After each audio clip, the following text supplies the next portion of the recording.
We're going to hit him very hard. I mean, I can actually say that because in that there's very little they can do about it. It was a different group than we're dealing with. They've already apologized, but you know we got to smack them a little bit. Mr. President, what we should hit back when they strike?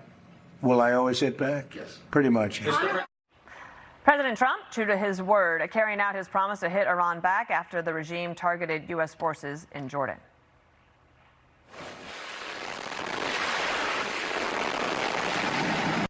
And the U.S. unleashing a wave of strikes against the regime. They're being described as larger in scope than previous rounds. And joining us now is Republican Senator Tom Cotton, chairman of the Senate Intelligence Committee. Is there any more you can tell us about whether the entity that went after us the other day in the surprise attack, are they not coordinated with whoever we're talking to?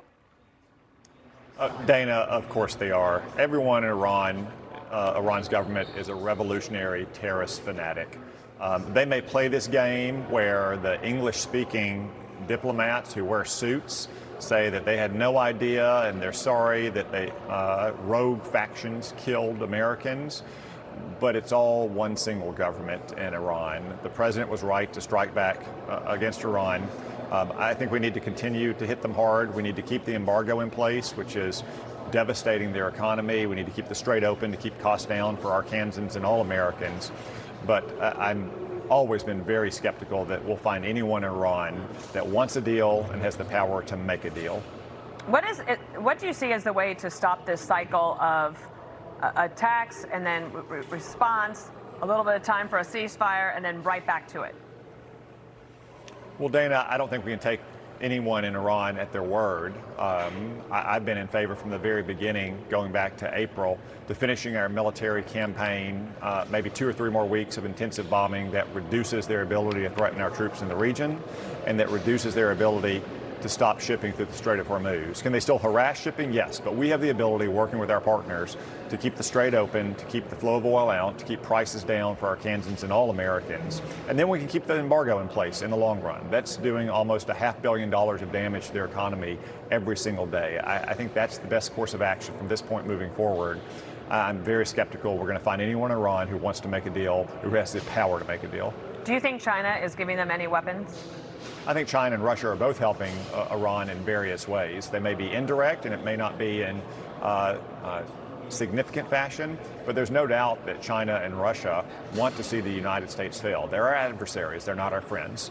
Countries like Israel and Ukraine, United Arab Emirates, Saudi Arabia, Bahrain, those are our friends, and those who we're working with to try to make the Middle East and Europe more stable to protect our national security interests. Speaking of Israel, yesterday you met with Benjamin Netanyahu. Could you give us a little bit more information about anything he shared with you that obviously is not classified, but can help us understand the picture of where this fits in now?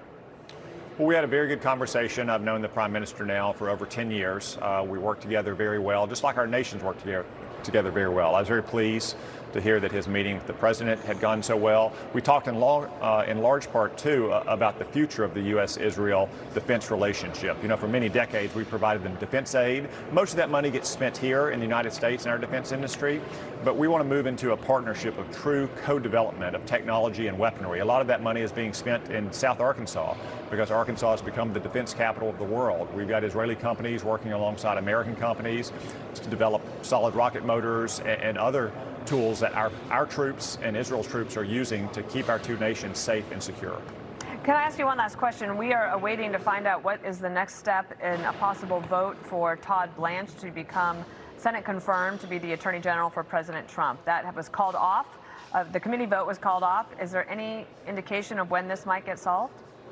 I know that Senator Cornyn and Senator Tillis are speaking with the acting attorney general. They're trying to work through their differences. I think it's down now to just a small few details. I hope that the Department of Justice responds promptly and thoroughly to Senator Cornyn and Senator Tillis to address their concerns so we can have a vote to move Mr. Blanche to the committee and then get him confirmed later next week. All right. And once he does, can we get FISA back? Well, I think we're ready to go on the FISA Section 702 because we confirmed Jay Clayton to be the Director of National Intelligence earlier this week. That was the Democrats' main objection. Unfortunately, they're still delaying the vote. So I would call on Chuck Schumer and all the Senate Democrats to begin to take our national security seriously again. Not just FISA Section 702, but our annual defense bill, our annual intelligence bill, a supplemental spending bill to help rebuild our stockpiles. The Democrats are blockading national security legislation across the board. It's very irresponsible. And we're just 6 weeks away from the 25th anniversary of 9/11, so everybody keep that in mind as well. Senator Cotton, thank you. Thank you.